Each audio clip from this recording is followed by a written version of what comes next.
Bom dia a todos, bem-vindos aí a mais uma aula de Mecânica Clássica 1. E na aula de hoje eu vou começar aqui um pouquinho com a mesa digitalizadora, falando das últimas coisas que a gente discutiu na aula passada, sobre o oscilador harmônico amortecido e forçado, talvez fazer uns gráficos. E depois a gente pausa isso que está aqui e volta para a apostila. E eu não me lembro se vocês recordam da aula passada, eu havia comentado que nós estávamos estudando o oscilador harmônico amortecido e forçado com dois tipos de força prescrita. Uma delas era a força harmônica e a outra era o que eu vou chamar de a força chamada força percussiva. É uma força que atua durante um intervalo muito pequeno de tempo. No entanto, ela tem valores muito altos, de forma que o impulso dessa força é finito. Então, tem uma transferência de momento, mesmo que ela atue durante tempos muito pequenos. E a gente vai ver que pode considerar a posição praticamente não mudando, mas ela tendo quase que uma descontinuidade assim na velocidade. A gente vai até analisar o limite em que acaba tendo uma descontinuidade. Para quem já jogou sinuca, por exemplo, é isso. A gente, quando dá uma tacada ali na bola, basicamente o taco encosta na bola durante um tempo muito pequeno. E nesse intervalo de tempo muito pequeno, mesmo a bola não tendo variado muito a sua posição, ela variou muito a sua velocidade. Então, esse tipo de força é chamada de força percussiva, tá bem? E por que estudar esses dois tipos de força? Porque, como eu já tinha adiantado também numa conversa com vocês, com essas forças, e usando o fato que o lado esquerdo ali da equação do oscilador harmônico forçado aparecem só operadores diferenciais ali, é um operador linear, na verdade. Então, a gente vai ver que se a gente resolver para uma força harmônica, a gente sabe resolver para uma soma de forças harmônicas. E pelo teorema de Fourier, saber resolver para uma soma de forças harmônicas significa saber resolver para qualquer força prescrita periódica. Inclusive, a gente poderia até estender para forças não periódicas, porque a gente pode pensar numa função não periódica como uma função periódica cujo período foi para infinito. Se vocês fizerem isso na tal da série de Fourier, vocês vão acabar caindo na tal da transformada de Fourier ou integral de Fourier. Então, só aí você já vê uma importância danada dessa força prescrita harmônica. E a outra força prescrita, que é a força impulsiva, força percussiva, ela também vai levar a um outro tipo de solução mais geral, que envolve o conceito já de uma coisa que se chama função de Green, que vai ter um pouquinho disso lá na apostila. Mas eu quero começar aqui, então, com Opa, vamos trocar aqui para outra cor, depois a gente volta para esse vermelho. Então, vou começar aqui com o oscilador harmônico amortecido e forçado. Então, o que eu quero dizer com isso é que eu tenho, usando a segunda lei de Newton, eu tenho MA igual a menos Kx, o cada mola, menos uma força de resistência, que é menos uma constante positiva vezes a velocidade, e mais uma força prescrita que depende só do tempo, ok? E aí é comum a gente dividir por M e escrever essa equação da seguinte maneira. X, dois pontos, passa o termo do X ponto para lá, B sobre M, eu vou chamar de 2 vezes gama, por conveniência. O K sobre M, opa, aqui tem um X ponto. O K sobre M, a gente chama de ômega zero quadrado, a frequência natural do oscilador harmônico, vezes X, e do lado de cá a gente tem o F sobre M. E esse F, como eu falei, ele é uma força prescrita. E a gente vai escolher essa força prescrita, tá? Então, ele é uma força prescrita. E aí, a gente vai escolher essa força como sendo uma força periódica. Gente, como sempre, um golinho de água de vez em quando. Vou até botar do lado de cá. Pois bem, então, eu vou escolher esse F que está aqui como sendo uma força, eu vou escolher como sendo esse F de T, será o um F0 cosseno de ômega T. Na apostila, a gente escreveu cosseno de ômega T mais um θ0. A gente não perde generalidade nenhuma botando aqui um θ0 ou não.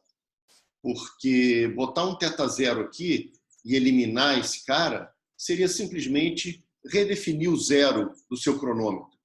E, como vocês vão ver, o mais importante será a defasagem entre essa força e a solução do problema. Então, eu não vou considerar, até porque eu estou fazendo um resumo do resumo da discussão passada, tá bem? Mas botar um θ0 ali não tem problema nenhum. Então, a gente fica com essa equação, com esse... aqui vai ficar, então, esse F0 sobre M cosseno de ômega T. Maravilha. Pois bem, agora a gente vai lembrar o seguinte, que a solução geral desse problema, então, a solução geral, ela é dada pela solução da homogênea mais uma solução particular. Então, a solução geral... Professor, Oi? se não for incômodo, você podia repetir, por favor, os termos da direita da primeira equação? O que é exatamente cada um? Que eu acabei me perdendo na hora. Tá bom, claro. Obrigado. Esse primeiro termo aqui é tipo uma força elástica de uma mola, que é proporcional, é uma força restauradora linear. Então, se você tiver lá no oscilador harmônico simples, você tinha MA igual a menos Kx. Tá bom? Esse K é a constante da mola. Esse termo daqui, eu lembro que a gente já havia comentado, quando estava dando exemplo de forças que dependiam só de X, só de V, só de T. Um dos exemplos foi força de resistência do ar, por exemplo. Então, a força de resistência do ar para baixas velocidades, ela é proporcional ao módulo da velocidade e ela aponta sempre no sentido oposto ao movimento. Então, tem uma constante positiva aqui, esse B, e velocidade. Botando esse menos aqui, você garante que está sempre em oposição, o sentido é sempre oposto ao da velocidade. Por exemplo, um pêndulo simples, com pequenas amplitudes de oscilação, que dá um oscilador harmônico, se vocês quiserem levar em conta a resistência do ar, teria um termo aqui que seria esse, menos B vezes a velocidade ali da partícula, da esferinha no final do pêndulo. E essa força daqui, essa daqui, é uma força prescrita, quer dizer, alguém te diz quanto ela é e ela pode ser o que você escolher. É claro que a gente escolhe trabalhar com coisas que aparecem na natureza e com forças que vão ser úteis para a gente. Então, aqui pode ser, por exemplo, uma força harmônica de um campo eletromagnético que atua sobre uma partícula carregada que está presa ali numa mola, tá? E que dissipa energia. Então, isso aqui poderia ser esse campo eletromagnético com dependência harmônica. Mas aqui a gente está escolhendo uma dependência harmônica, que é bastante comum, até um agente externo que oscile, né? Isso é muito comum, a gente pegar e oscilar. Até quando a gente pega numa corda, eu sei que aqui é oscilador harmônico, mas a gente pega e bota lá para vibrar a corda, tem um agente externo oscilando com uma certa frequência, controlável. Então, esse ômega daqui, depois a gente vai analisar como que o teu sistema, no caso, esse oscilador harmônico, como que ele responde frente a variações nessa frequência. Ou seja, quando a frequência é grande, pequena, o que acontece com as amplitudes de oscilações e coisas do gênero. E tem uma importância maior, mais fundamental até, pelo fato de eu ter escolhido essa função harmônica.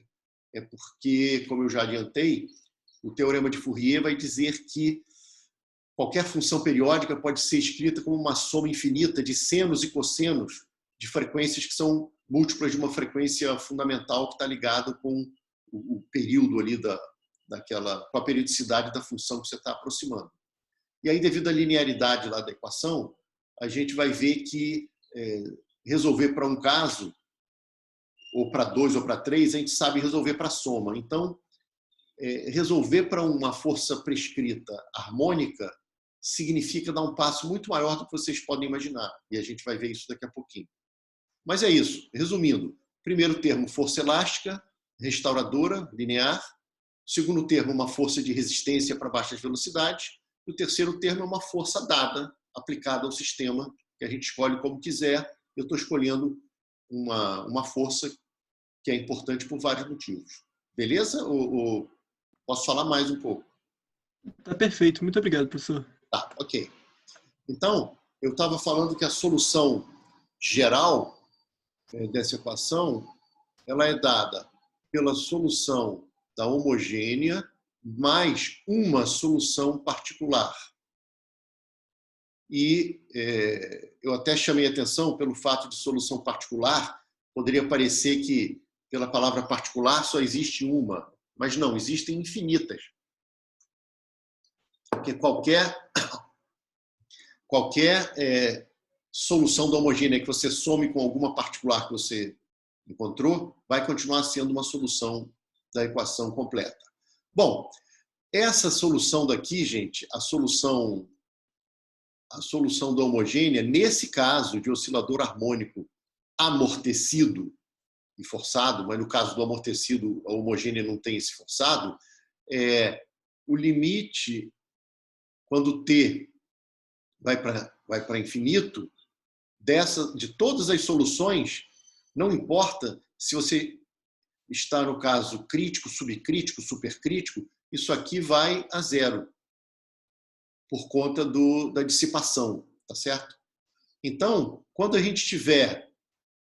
então, isso aqui nos diz o seguinte, logo, para tempos muito maiores do que 1 sobre gama, perdão, gente, gama aqui, ó, gama, por definição, foi B sobre 2M, ok? Porque aí 2 gama fica B sobre M, que é o que aparece aqui. Então, quando T é muito maior do que 1 sobre gama, porque para eu falar em tempos longos ou tempos curtos, eu tenho que comparar com alguma coisa. E gama é uma frequência, tem unidade de frequência. 1 sobre gama tem unidade de tempo. E não sei se vocês lembram que nas soluções da homogênea de um oscilador harmônico e amortecido, sempre apareciam exponenciais decrescentes que envolviam esse gama. Então, para gama, para tempos muito maiores do que 1 sobre gama, e, portanto, gama T muito maior do que 1, a gente tinha que o X era igual aqui ao que a gente encontra como particular. Ou seja, no fim das contas, todas as soluções particulares que a gente vai encontrar, eu falei que são infinitas, elas são diferentes entre si, as diferentes soluções particulares, mas todas elas vão acabar ficando iguais para tempos muito grandes. Ok, mas isso vai ficar mais evidente mais para frente. Eu só estou interessado aqui no tal do regime estacionário, que vai ficar claro o que ele significa, mas o nome já está dizendo, o estacionário, é que, na média, a energia média que a gente fornece por ciclo vai ser igual à energia dissipada por ciclo. Essa força daqui, a força elástica, ela só transforma a energia cinética em potencial, tanto é que se não houvesse força dissipativa nem essa força prescrita, a energia mecânica do sistema se conservaria. O meio de mv2 mais meio de kx2 é uma constante de movimento num oscilador simples, tá certo? Agora, quando tem essa força dissipativa e essa força externa, já no balanço de energia, você tem que considerar quanto que essa força externa está dando ou retirando de energia e essa outra que só retira, ela nunca fornece.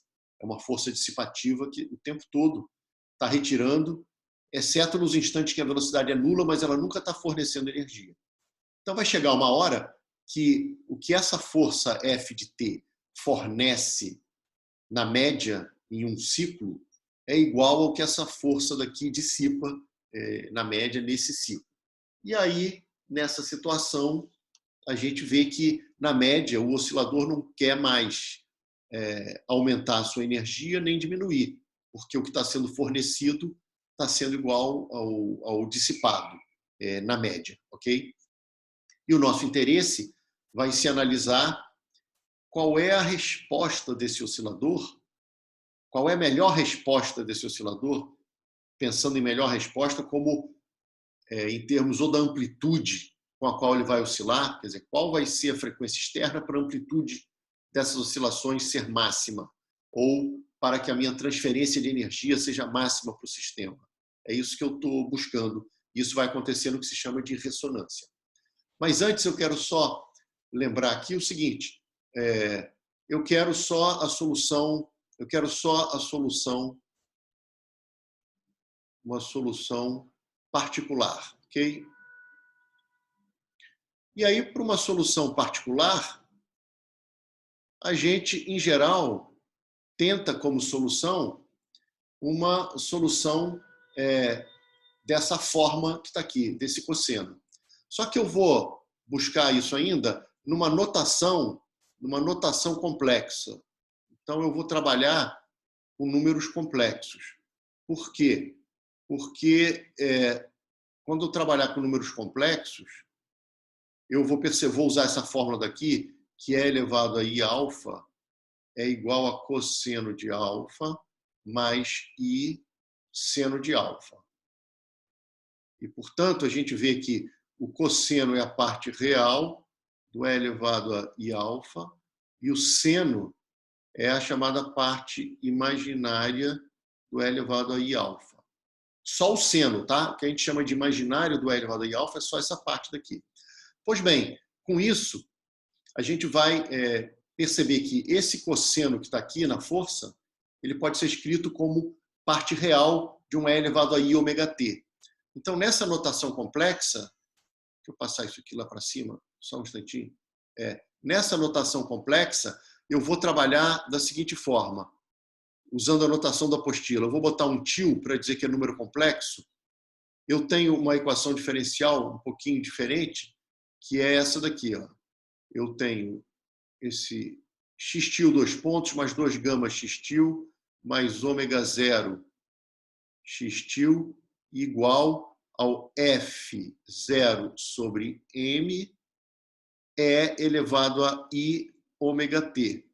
Então, eu estou com uma equação agora cuja solução é complexa. No entanto, se eu pegar e tomar, devia ter dado um espacinho maior, se eu tomar a parte real para cada termo aqui, então aqui entraria também uma parte real, tá certo? O meu F aqui tá real. Se ele fosse complexo, quer dizer, considerar aquela fase θ0 que está na apostila, seria considerar um F complexo. Então, o real teria que estar aqui fora. E a gente, usando o fato de que real de derivada é igual a derivada de real, esse tipo de coisa, etc., então a gente percebe que se eu resolver essa equação complexa, é só depois pegar a parte real daquele x-til de t, ok? Que eu teria a minha solução real. E repito, eu parei com o índicezinho P, mas a gente vai trabalhar a gente vai tentar uma solução particular dessa equação. Pois bem, então, a nossa tentativa é uma função parecida, com a mesma dependência temporal. Então, a nossa tentativa é o x de t, ele é igual a um certo x0, que vai depender do ômega, esse cara aqui vai depender do ômega, que a gente vai tentar descobrir quem ele é. Na verdade, eu vou só botar a resposta, porque eu estou querendo fazer um resuminho aqui, tá bem? para fazer uns gráficos e tal. Então, quando eu jogo isso aqui na equação diferencial, deixa eu passar para cá, tá? Que tem um espaço em branco aqui. Então, quando eu substituo, então, substituindo na equação, tá? Substituindo na equação diferencial, parará. Isso aqui é um T, substituindo. A gente obtém o seguinte, vamos fazer aqui de cabeça. Quando a gente deriva duas vezes, a gente desce um menos ômega 2. Quando deriva uma vez, desce um i ômega. E quando não deriva nenhuma vez, tudo bem. Então, e repete a exponencial. Com isso, você descobre quem é esse x0 de ômega. E a gente chega à conclusão que o x0 de ômega é igual a F0 sobre M, podemos botar assim, e aqui embaixo vai aparecer o ômega 2 com sinal negativo, o ômega 0 com sinal positivo, então eu tenho ômega 0 quadrado menos ômega 2 mais 2i gama ômega, tá certo? Gente, quem não entender qualquer coisa, a gente para. O que eu fiz foi só pegar esse cara e jogar nessa equação diferencial aqui, azul. Aqui ficou menos ômega 2, aqui desceu i ômega, aqui não acontece nada, a exponencial fica em evidência, cancela, aí eu passo tudo que estava aqui para o denominador do lado de lá, tá certo? Bom, esse cara é um número complexo e a gente pode escrevê-lo de uma forma conveniente. Eu posso multiplicar e dividir essa fração aqui pelo complexo conjugado do que está aqui embaixo. Ou seja, por ômega 0 quadrado menos ômega 2 menos 2i gama ômega. Quando eu faço isso, aqui embaixo vai ficar o quadrado desse cara mais o quadrado do outro, e lá em cima aparece lá o complexo, esse denominador com sinal trocado. Então, a gente tem o seguinte, vai ficar F0 sobre M, e aí aqui eu vou ter, no numerador, eu vou ter ômega 0 quadrado menos ômega 2, menos 2i gama ômega, e aqui embaixo vai ficar esse cara ao quadrado, então tem isso aqui ao quadrado, mais 4 gama 2 ômega 2, ok?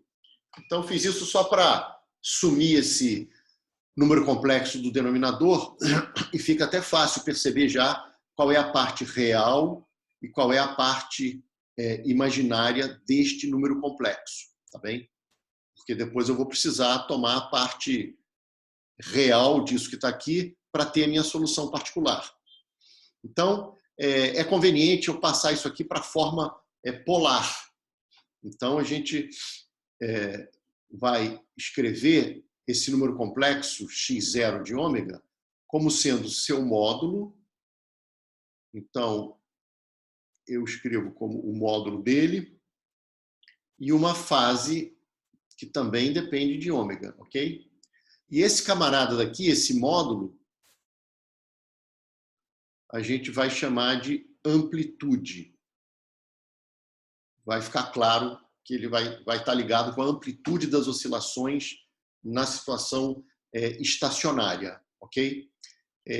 Como eu vou mudar de página, se alguém tiver alguma dúvida, por favor, pergunta. O que eu vou fazer, eu vou botar a resposta, tá? Mas vocês sabem como é que calcula, por exemplo, um módulo de um número complexo. Eu pego o número complexo e vejo lá, parte real ao quadrado, mais parte imaginária ao quadrado, raiz quadrada disso nos dá o módulo daquele número complexo. Então, vocês vão ver que... Oi? Para achar essa solução, para achar esse x0, tio, poderia usar a transformada de Fourier? No fundo, é o que a gente está fazendo, né? A gente está chutando ali a solução. No fundo, é isso que a gente está fazendo, né? Na verdade, a transformada de Fourier você usaria deixando esse f de t genérico. Aí você escreveria a transformada de Fourier desse f de t, que teria lá uma integral de um f til de ômega e elevado a i ômega t, integrado em d ômega. E aí, quando você pusesse a transformada de Fourier do x, que seria uma espécie de integral desse x0 de ômega, que funcionaria como a transformada de Fourier elevado a i ômega t dt, você veria que a equação para esse x de ômega seria exatamente essa daqui, onde, no lugar de f0, estaria ali a transformada de Fourier associada àquela frequência. Então, no fundo, é bem parecido, só que eu não estou usando a transformada porque eu já botei aqui uma força harmônica. Mas se você deixar uma força genérica, escrever a transformada de Fourier do f, você vai escrever o x como sendo dado por uma integral de Fourier, você vai ter que a relação entre a transformada de Fourier do x de t e do f de t satisfazem isso que eu estou botando aqui. Beleza? Entendi. Bom, se você quiser colocar alguma questão na lista que não seja obrigatória disso, Não, eu vou botar. Fica tranquilo. E vão ter desafios aqui. Vocês vão calcular, por exemplo, vocês já ouviram falar na função zeta de Riemann, talvez muitos de vocês. É uma função muito importante, talvez uma das mais importantes. O pessoal que estuda a teoria dos números, que é uma das partes mais complicadas da matemática, tem que trabalhar bastante com essa função, porque, por exemplo, quando você quer descobrir quantos números primos existem abaixo de um certo número real, ou quando você está estudando a densidade de números primos na reta real, você se depara com essa função. Existem problemas de matemática em aberto até relacionados a essa função. E essa função aparece muito em física também. Depois eu posso falar mais dela. E aparecem coisas meio curiosas, coisas do tipo que eu gosto de provocar a galera, dizendo que 1 mais 2 mais 3 mais 4 mais 5 e assim por diante. Isso que está aí não só dá finito, o que é estranho, como dá negativo, né? Isso dá menos 1 sobre 12. Todo mundo já deve ter visto, quase todo mundo, essa brincadeirinha. Isso está ligado com mexer com essa função zeta de Riemann e com uma coisa que se chama extensão analítica de funções no plano complexo.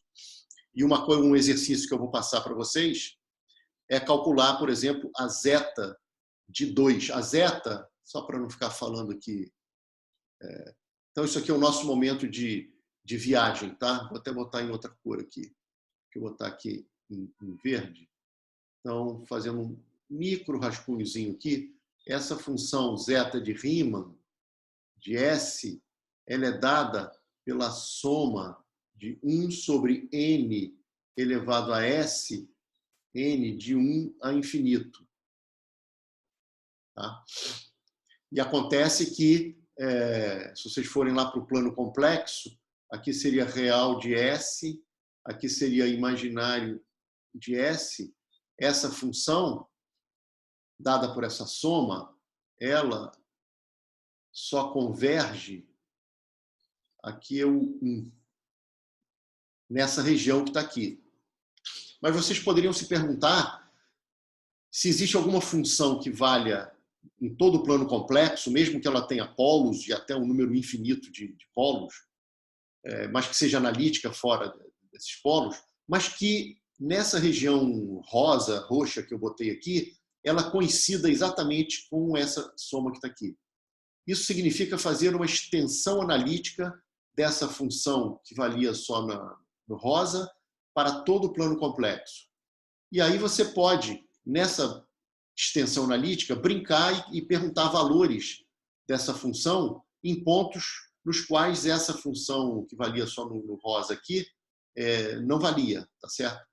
Então, na verdade, é isso que tem a ver com essa brincadeira de calcular somas que aparentemente são divergentes, e de fato são divergentes, e a gente escreve elas como quantidades finitas, é porque, no fundo, a gente está calculando o valor da extensão analítica daquela soma. Eu posso voltar nisso oportunamente, mas aqui é só para falar com vocês o seguinte. Pois bem,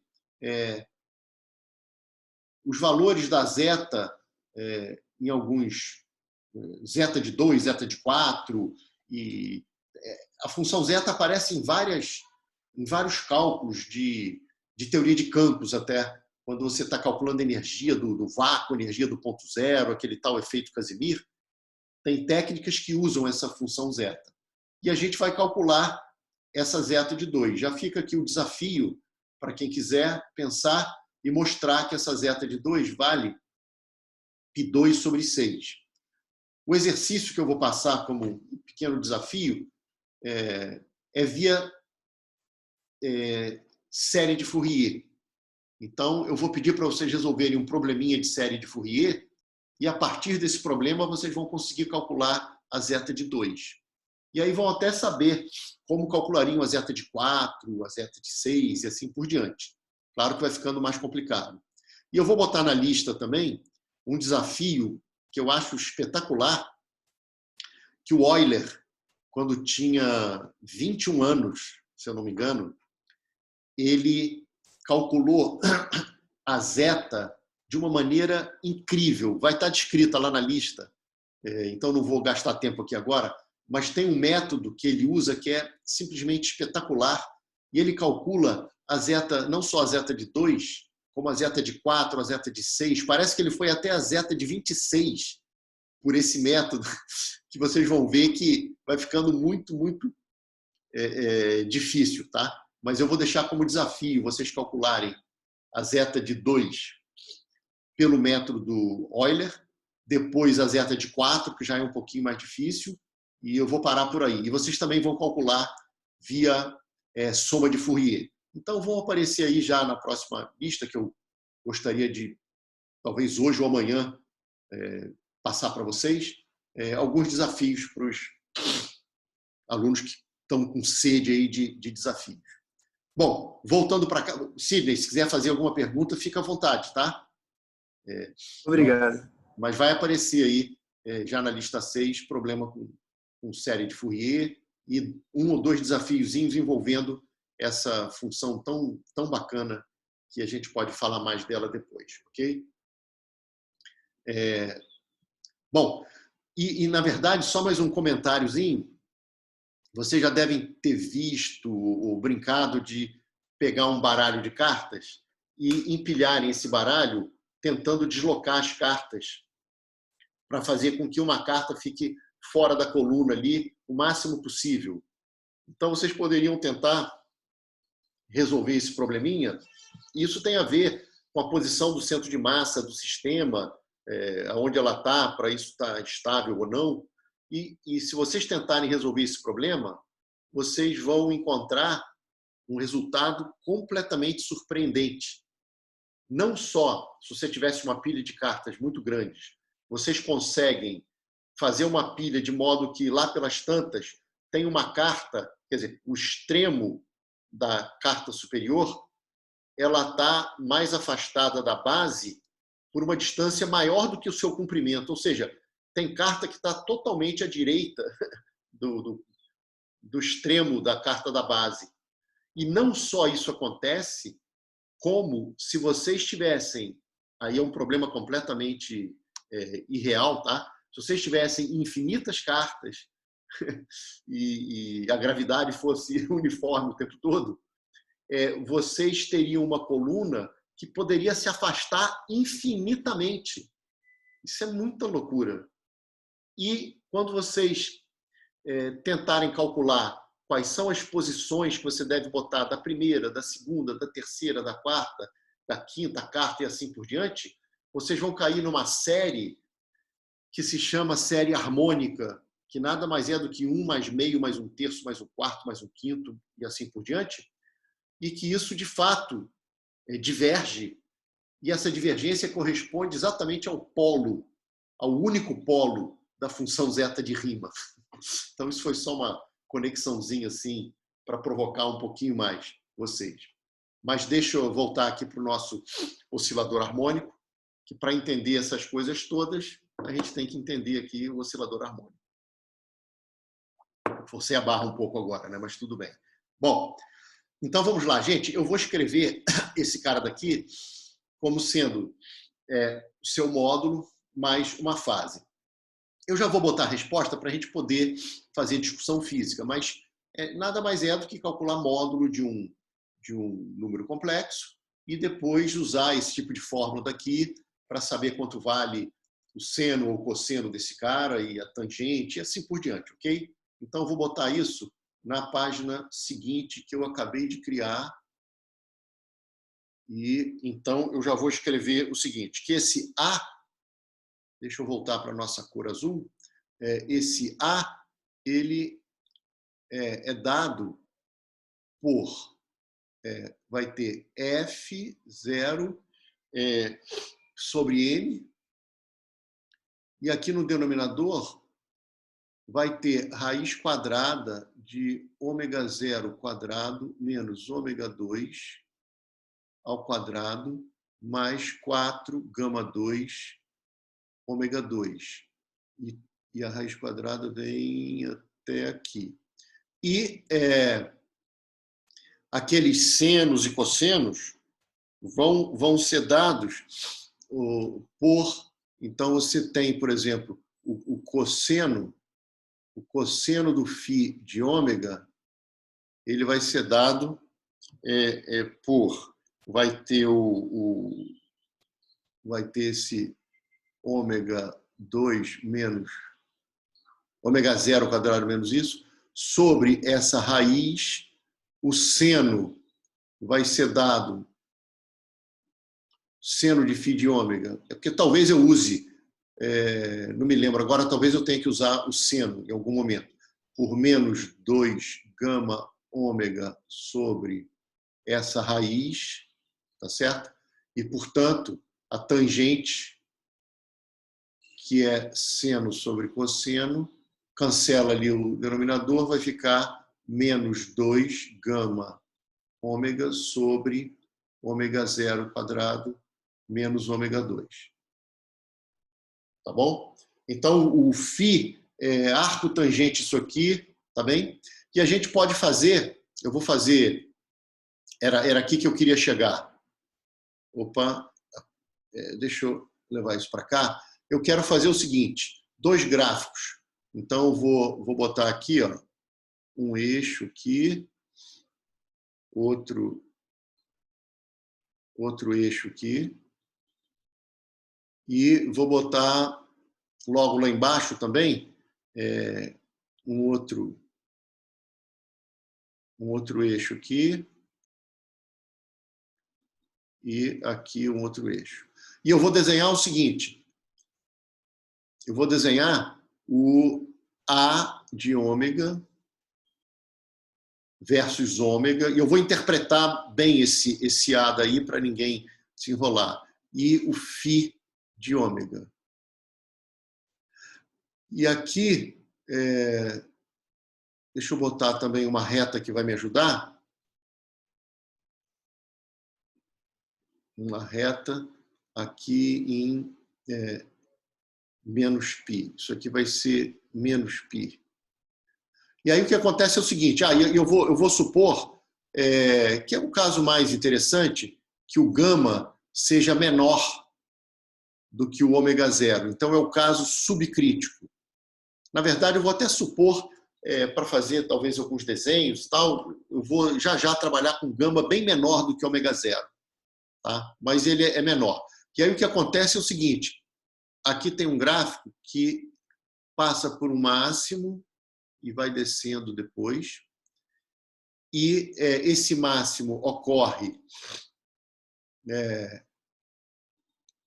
ele ocorre no que a gente vai chamar de frequência de ressonância de amplitude, tá? E essa frequência é calcular o máximo dessa função que está aqui, e quando vocês calcularem o máximo dessa função, vai aparecer um valor que a gente chama de ômega A, esse ômega-A, ele não coincide com o ômega zero. Ele é raiz de ômega zero menos 2 gama 2. Se o gama for muito menor do que o ômega zero, aí ele fica próximo, realmente, ele vai se aproximando cada vez mais do ômega zero. Mas o ômega-A não é o ômega zero. Então, onde acontece a maior amplitude é para a frequência da força externa prescrita, não igual ao ômega zero natural do oscilador, mas um valor um pouquinho menor, tá bem? Já aqui eu tenho o seguinte, deixa eu ver se eu faço uma outra reta aqui, em π sobre 2, na verdade, em menos π sobre 2.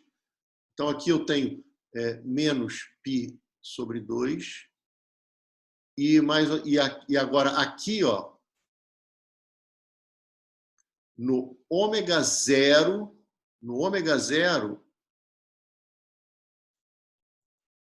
eu estou lá em menos π sobre 2. E só para a gente entender, deixa eu escrever duas expressões para a gente entender o que significam esses gráficos. Porque eu lembro de muitos alunos se confundirem, porque aqui não é gráfico versus tempo, é versus frequência. Afinal de contas, o que significa cada ponto desse gráfico daqui? O que significa cada ponto desse gráfico é o seguinte. Se a gente voltar lá para o nosso x, o x lá da particular, né? Então, aqui era o nosso x particular, ele acabava sendo o seguinte, eu tomava a parte real daquele xp, e quando eu tomava a parte real daquele cara, eu tinha o meu... então, vamos botar assim, eu tinha real do x que tinha esse cara daqui, e tinha isso. Como esse x0 de ômega, ele é um A, é elevado a I, φ, então o φ entra aqui no ômega t mais φ, e eu tenho, tomando essa parte real, eu tenho que esse xp é o meu A de ômega cosseno de ômega t mais φ. Esse φ é φ de ômega. Deixa eu só fazer um comentário aqui para vocês. Na apostila, não sei por que motivos, o Marcos resolveu escrever em termos de senos, tá? Eu acho que fica... tudo bem, é tranquilo passar de seno para cosseno, aí com π sobre 2, tem uma fase adicional, mas eu acho, sei lá, mais fácil escrever em termos de cosseno, porque você já interpreta logo esse φ que está aqui, ele é uma defasagem da sua solução particular em relação à força, né? Então, a solução ela está defasada desse, né, em relação ao F prescrito, que era um cosseno puro, entendeu? Então, eu acho mais fácil pensar assim, mas quem ficar lendo lá pela apostila, lembra que a defasagem lá, como o Marcos escreveu como um seno, e a força ele escreveu como cosseno, como eu também escrevi aqui, então tem que tomar um certo cuidado. Eu acho que assim é mais tranquilo. Isso aqui está no Moisés, por exemplo. Exatamente o que eu estou fazendo está no Moisés, com certeza. Bom, então, gente, o que significa isso que está aqui? O que significa é o seguinte. E deixa eu escrever também quem seria o V. Vou voltar a escrever em azul, tá bem? Então, deixa eu apagar isso aqui. Volta para o azul aqui. Derivando, tá? A velocidade associada a essa solução vai acabar sendo menos ômega, o A de ômega, seno de ômega t, mais esse φ, que também é função de ômega. Então, aqui, velocidade e posição lá no regime estacionário, tá bem? Agora, o que significa isso que está aqui, gente? O que significa é o seguinte, se ficar pequeno, me avisem, mas eu acho que vai dar para a gente entender. Eu tenho agora aqui a solução temporal, tá? Então, eu tenho agora eu tenho o meu eixo como sendo o T, e aqui é o X. Desde o início aqui, ora, nesse início, gente, eu não estou preocupado com o início. No início, eu tenho a soma da homogênea com essa particular, tá certo? Seria a minha solução completa. Só que eu já falei para vocês que todas as soluções homogêneas, elas caem com o tempo, porque tem aquelas exponenciais. Então, para tempos muito grandes, então, se eu tiver para tempos muito maiores do que 1 sobre gama, eu tenho uma oscilação harmônica. Está mal feito o meu desenho aqui, mas isso aqui é essa solução aqui, ó. Isso que está aqui é essa solução. Nesse início aqui, gente, nesse início, acontece uma coisa mais complicada, porque eu tenho a soma de funções, uma delas é uma função harmônica, que é essa daqui, e a outra é uma função que tem exponencial multiplicando cossenos e senos, e é o que a gente chama de transiente. Então, aqui você tem efeitos transientes. E depende fortemente das condições iniciais. Eu não vou nem desenhar aqui, mas seria um troço meio... seria uma oscilação em cima dessa oscilação vermelha que vai caindo com o tempo e a solução vira essa daqui.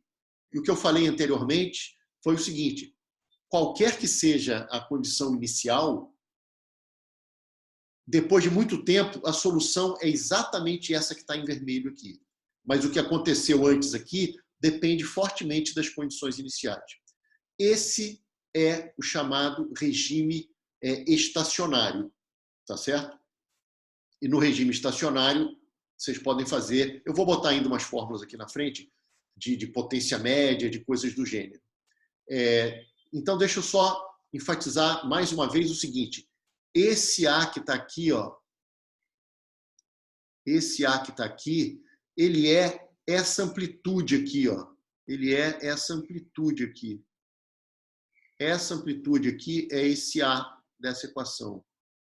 Ou seja, para cada ômega que vocês escolherem da força externa, peguem um ômega qualquer.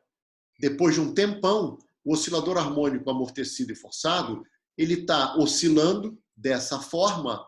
Com que amplitude? Você vem aqui no gráfico, vê, o ômega que eu tinha para a força externa era esse.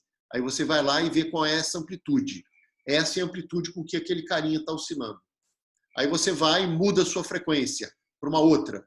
Aí percebe que para essa outra frequência ele vai estar oscilando depois de muito tempo com uma amplitude maior, por exemplo. E você pode até se perguntar qual é a frequência que eu devo escolher para a força externa prescrita, de tal forma que a amplitude das oscilações finais, já no regime estacionário, é máxima. Você pode fazer essa pergunta. E quando você faz essa pergunta, você encontra esse valor aqui. Então, isso que está aqui te dá a chamada ressonância. Então, ressonância de amplitude, tá? Então, isso aqui é chamado de ressonância de amplitude. Por quê? Porque quando eu coloco a frequência da força externa igual a esse ômega A, que não é o ômega zero, mas é muito próximo dele quando gama é bem pequeno, é tão mais próximo de ômega zero quanto menor for gama, isso é chamada ressonância de amplitude. Eu já vou fazer uma pergunta um pouco perturbadora para vocês, porque a gente pode fazer uma pergunta sobre o que a gente vai chamar de ressonância de energia. Isso vai estar ligado com o seguinte: tem uma força que retira sempre energia, que é a força a força dissipativa, é o menos B x ponto. E tem uma força que é a força que dá energia, às vezes retira, vai depender da frequência o que ela está oscilando, ela pode fornecer e retirar, mas na média ela está fornecendo. Chega uma hora que essa média do quanto ela fornece se iguala com o quanto é dissipado. E aí é quando você atinge o regime estacionário. Então, vamos fazer a seguinte pergunta. Vamos... deixa eu tirar daqui esses caras. Vamos fazer a seguinte pergunta. Vamos calcular a potência da força prescrita. Então, eu quero a potência de F de T, ok? Ora, a potência no regime, sempre no regime já estacionário, tá legal? Eu estou o tempo todo no regime estacionário. Então, essa potência é simplesmente pegar essa força e multiplicar pela velocidade. Ora, a força era F0 cosseno de ômega t. E a velocidade era menos ômega A de ômega. Isso está escrito no slide anterior. Se quiserem, eu volto.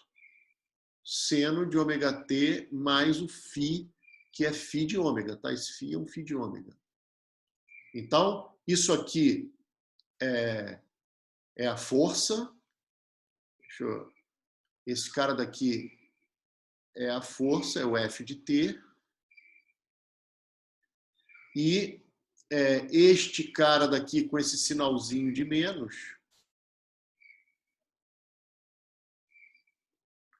esse cara é a velocidade. Ok? E aí vocês podem abrir aqui seno de A mais B, seno A, cosseno B, seno B, cosseno A, e vocês têm uma expressão, mas já já eu vou botar a resposta. Vocês têm uma expressão que é menos F0, aí vai ter aqui ômega, A de ômega, vai ter seno A, cosseno B, mais seno de B, cosseno de A. Então, eu vou botar esse termo primeiro. Vai ter o cosseno quadrado de ômega t, vai ter um seno de φ, e o outro vai ser o seno A, cosseno de B. Então, vai ter aqui menos o F0, o ômega, o A de ômega, e aqui vai ter um cosseno do φ, e aqui vai ter cosseno de ômega t vezes seno de ômega t. Eu simplesmente abri seno de A mais B, em seno A cosseno B, mais seno B cosseno A. E agora, gente, eu tenho aqui a potência. E agora, usando teoria das cores, eu vou calcular a potência média. Então, isso aqui é média temporal em um período, tá? Então, média temporal em um período. Lembrem-se que no regime estacionário, a solução é periódica, de período 2π sobre ômega. Então, eu venho aqui, dependência temporal só tem nesses caras daqui. Opa, desculpe, deixa eu apagar isso aqui. Ótimo, vamos lá. Então, dependência temporal, eu tenho aqui. Bom, então, Laura, você está por aí hoje? Ainda está aí? Oi, está aqui sim. Beleza. Então, média temporal. Esse cara daqui, você lembra quanto dá essa média? Eu diria que é 0. E você diria muito bem, isso aqui é 0. É só fazer a conta. Ou se quiser lembrar, isso aqui está ligado com seno de 2 ômega t. Porque seno de 2 ômega t é 2 seno ômega t cosseno ômega t. E seno de 2 ômega t, né, vai dar 0. Esse cara daqui, você já pode usar aquela identidade, né? Que cosseno quadrado de θ é 1 mais cosseno de θ sobre 2, de 2θ, né? Sobre 2. E aí você vê que tem um termo que dá, você faz a conta e isso aqui dá meio. Tá certo? Então, você tem esse cara dá 0, esse cara dá meio, esse seno de φ a gente tinha escrito anteriormente. Vou tirar novamente a barra de menu, fica me atrapalhando muito aqui. Ela não aparece para vocês, mas... Então, a gente chega à conclusão que essa potência média ela é igual a... E aí eu vou botar a resposta, é só pegar aquele seno que eu já escrevi em algum lugar e botar a expressão dele. Lembrem-se que o A tinha um raiz no denominador, o seno também tem um raiz no denominador, então vai sumir aquela raiz do denominador.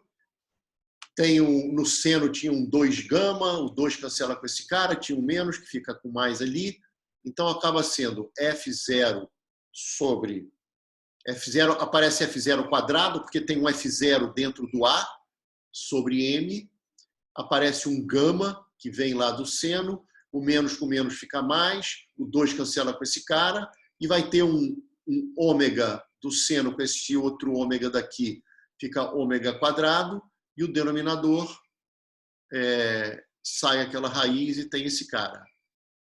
E aí, gente, essa função de ômega ela é diferente da função A de ômega, porque ela tem um ômega 2 vezes o A de ômega, a parte aí de umas constantes. Então, achar o máximo dessa função é um pouquinho diferente de achar o máximo da função A de ômega, tá certo? Por conta desse camarada que apareceu aqui. E aí, nem é difícil ver, talvez não precise nem fazer uma... Deixa eu ver se eu consigo fazer um truquezinho aqui rápido, para perceber quem é o máximo desse cara. Olha só, vamos aqui embaixo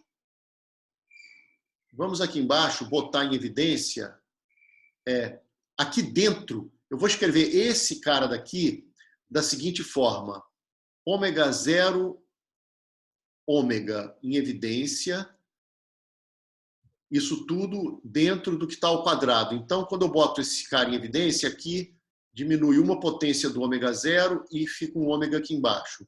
Aqui diminui uma potência do ômega e aparece um ômega 0 aqui embaixo.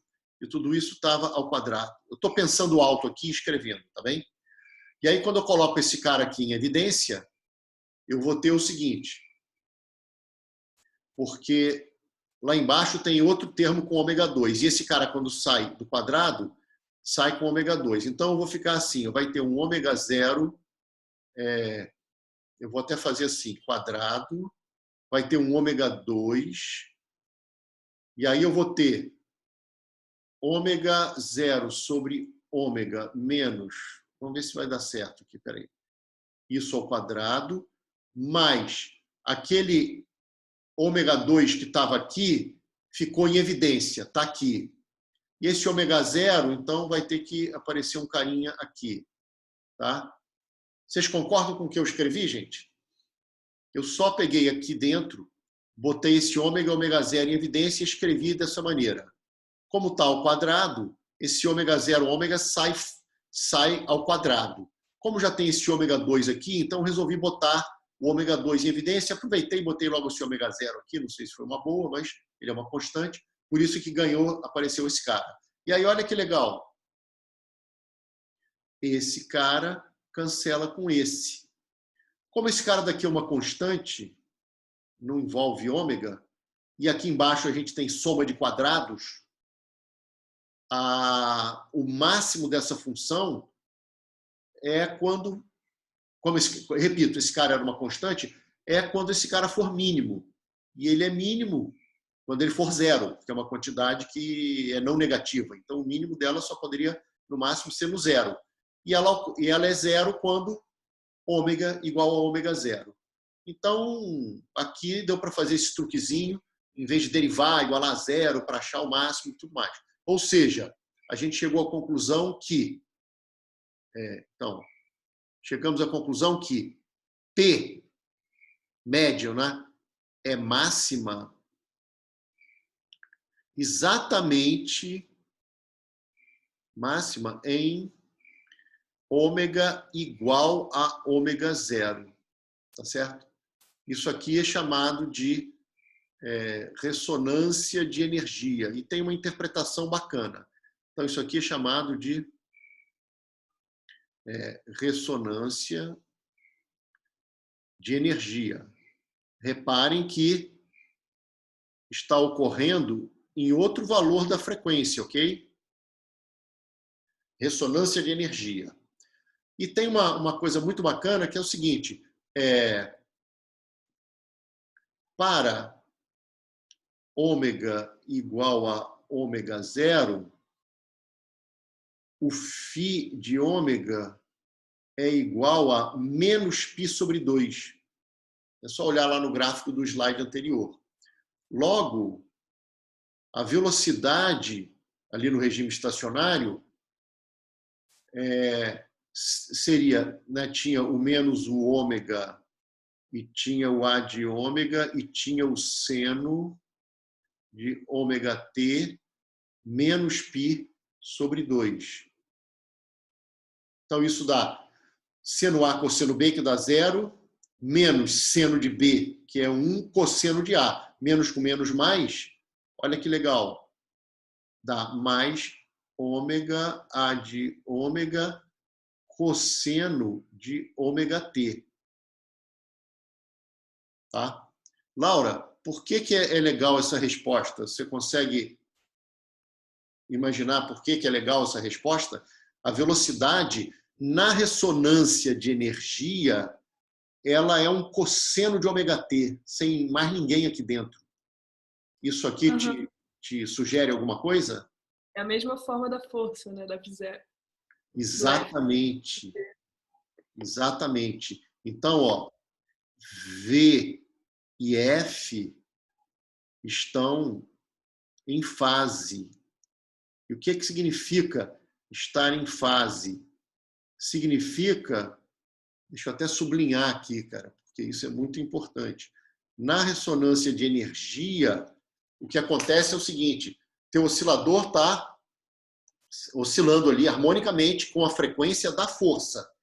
Ele tem uma frequência natural, ele tem amortecimento, que teria aquela outra frequência lá no oscilador amortecido, mas ele oscila com quem manda.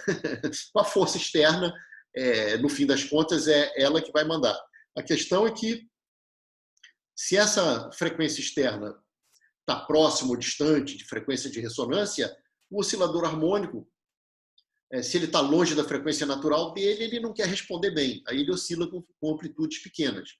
Quando você bota uma frequência próxima de frequência de ressonância, ele começa a oscilar com amplitudes maiores. Tem esse detalhe que eu já vou voltar a ele, que a ressonância de amplitude não é exatamente igual à ressonância de energia. Mas na ressonância de energia, o que está acontecendo em fase significa o seguinte, quando a velocidade está para a esquerda, a força está para a esquerda. Quando a velocidade muda e está para a direita, a força está para a direita. Ou seja, o fato de estar em fase significa que quando você oscila, quando a força externa oscila com a mesma frequência natural do oscilador, com o ômega zero do oscilador, o tempo todo essa força externa está ajudando, ou seja, está fornecendo energia, ou há instantes em que a potência é nula, porque é quando a velocidade é nula. Mas nunca atrapalha. Essa potência nunca é negativa. Ela é o tempo todo positiva ou nula. E fora dessa ressonância de energia, o que acontece é que, às vezes, a força externa está fornecendo energia, às vezes está até retirando, mas, na média, ela fornece mais do que retira e consegue igualar com a potência dissipada. Tá certo? Fica aqui uma pergunta, que é o seguinte... que é curioso, né? A ressonância de energia, que é quando você sempre está fornecendo energia, exceto quando as velocidades são nulas, que aparentemente é a melhor maneira ali de você estar transferindo energia para o sistema, não coincide, não é assim que eu consigo que as oscilações que estão aqui nesse gráfico, na ressonância de energia, que é quando eu sempre estou fornecendo energia, exceto nos instantes de velocidade nula, não é quando eu consigo a oscilação máxima aqui. A oscilação máxima, com a maior amplitude, ocorre na ressonância de amplitude, que é um pouquinho diferente. Vocês acham, Laura, você acha isso um pouco estranho? Sim, acho sim. É estranho, eu também acho estranho. Sidney, tá aí? Opa, E aí, aqui sim. você acha estranho na ressonância de energia, que é quando o tempo todo, cara, você está ali, velocidade mudou de sentido, você muda também. Mas quando você está Eu nessa acho. ressonância, não é quando você tem a maior amplitude. E é estranho isso, né? Porque no oscilador harmônico a gente está acostumado a energia mecânica pode ser escrita como meio de K vezes a amplitude ao quadrado, porque quando você está... Gente, espera aí que aconteceu algo estranho aqui, tá? Vocês sumiram. Consegue Não, ouvir a opa, gente? desculpe, eu esbarrei em algum lugar aqui, desculpe. Então, voltando, Sidney. Então, o que eu estou dizendo é o seguinte: quando você está fornecendo energia sempre ali, não é quando você consegue atingir a amplitude máxima. E a gente está acostumado a pensar na energia do oscilador, que é cinética, é mais potencial. Quando a cinética é nula, está tudo em potencial. Então, meio de Ka2, de fato, quando você está lá no ponto de retorno, a energia do sistema é meio de Ka2 naquele instante, né? Então, você também acha estranho, feito a Laura, que na ressonância Não, de energia não tem amplitude máxima? não acho estranho, não. É bem natural, na verdade. Caramba! Então, conta pra gente aí. Porque a gente está lidando com um problema que tem amortecimento, né? Então, é natural pensar que isso vai alterar alguma forma a análise da energia do que está acontecendo. E aí tudo bem, né? Tá meio vago, mas você não acha que como energia, como eu falei, né? No instante em que a velocidade é zero, a energia é toda potencial. E aí ela é um meio de Ka2. Então você consegue atingir energias mais altas não quando você está na ressonância de energia. Isso não soa estranho para você? Dito Bom, dessa talvez forma seja agora, que agora porque... eu disse de uma maneira um pouco mais provocativa. Você consegue energias mais altas no oscilador, não na ressonância de energia, que é quando você está sempre fornecendo energia à força externa, né? Mas sim na ressonância de amplitude. Isso soou um pouco mais estranho ou continuou natural para você? Não, parece natural porque, naturalmente,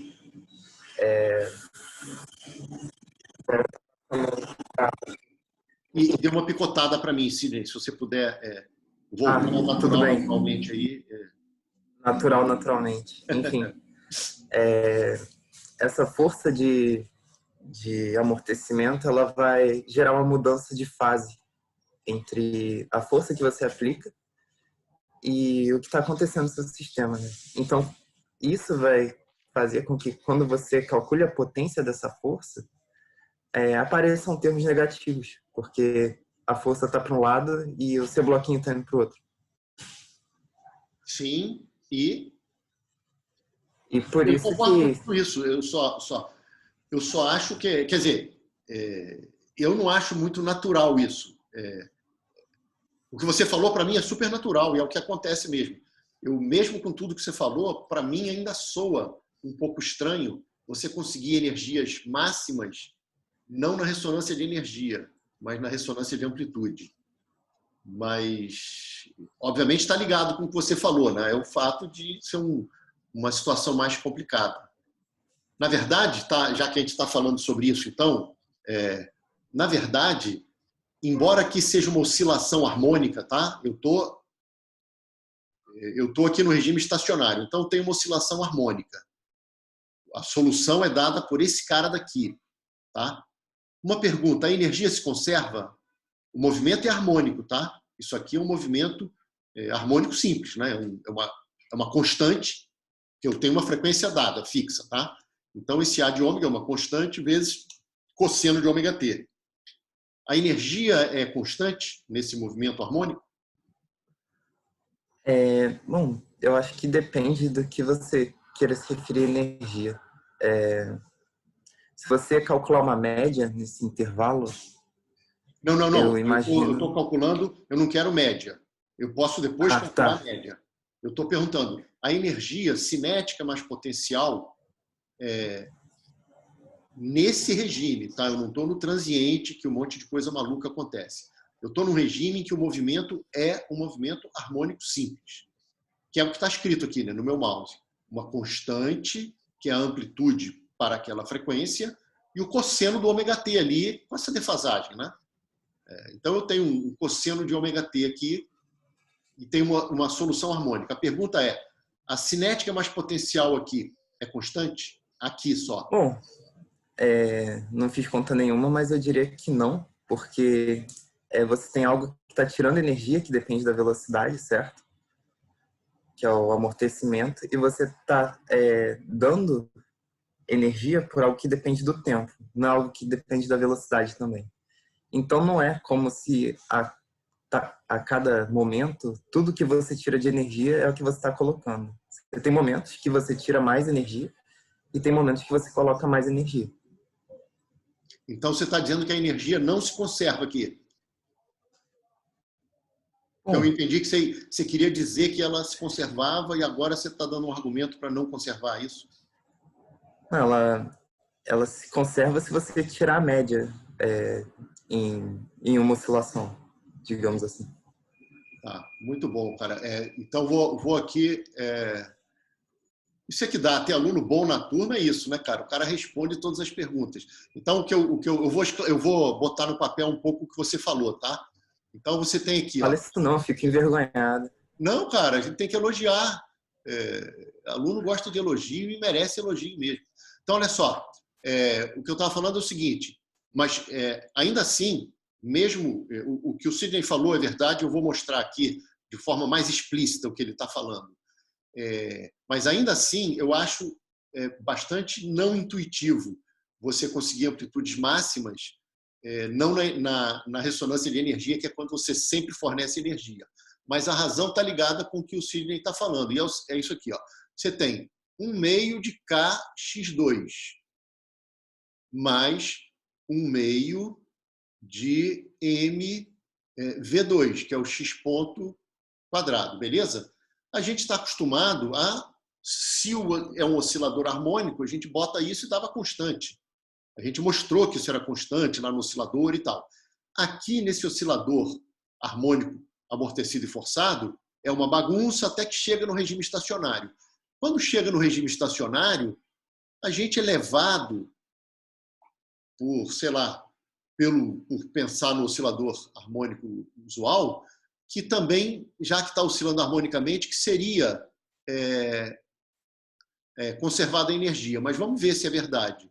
Ó, o K é o m ômega zero quadrado e o X ele tem o A quadrado e tem o cosseno quadrado do ômega t mais φ. Agora, o X ponto, como vai estar o quadrado, ele tem... É só pegar a nossa fórmula anterior. Ele era ômega vezes o A quadrado e ele era o seno quadrado de ômega t mais φ.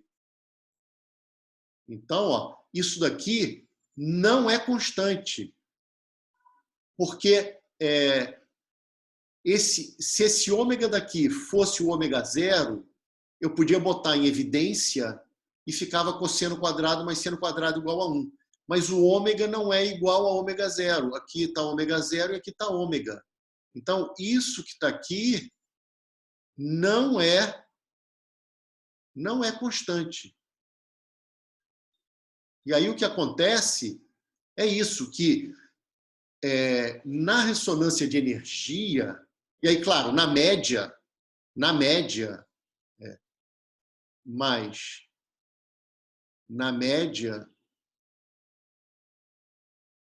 média, tem média sempre média temporal no período. Na média, temos esse cara vira meio, esse cara vira meio, né? A gente tem que a energia média ela já não depende do tempo. E aí ela é 1/4 de m ômega 0 quadrado mais ômega 2 que multiplica A2. E aí ela é constante, tá? E aí o que está acontecendo é que, nesse caso, a potência da força F, essa potência é só da força F, tá? Da força externa prescrita, ela acaba sendo igual a isso que está aqui, ó, que é a potência dissipada. Então, o que é fornecido é igual ao que é dissipado, entendeu? Isso aqui é o que é dissipado. Como eu estou usando o verbo dissipar, né? Então aqui o que é dissipado é essa quantidade positiva, mas a potência do menos BV é menos BV2. Mas o que acontece é isso que está aqui, que essa potência mais a outra potência que é menos BV2 dá zero. Então essa potência é esse cara daqui. Isso aqui é uma coisa muito interessante, parece bobinha, mas não é não.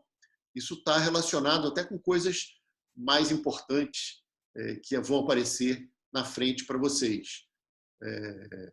Tem uma coisa chamada teorema de flutuação dissipação, umas coisas super interessantes.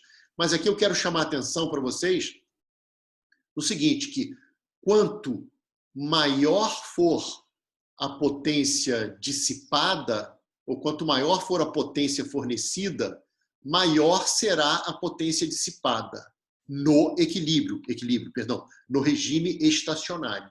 Tá legal? Agora, uma Marina, coisa... Fala. Você estar no equilíbrio não implica diretamente isso? Não é, a palavra equilíbrio não é boa, não. A palavra é estacionário, tá? Porque não é Isso, equilíbrio, né? Tua massa está se movendo. É regime estacionário. Exatamente, exatamente. Atingir o equilíbrio estacionário significa isso acontecer.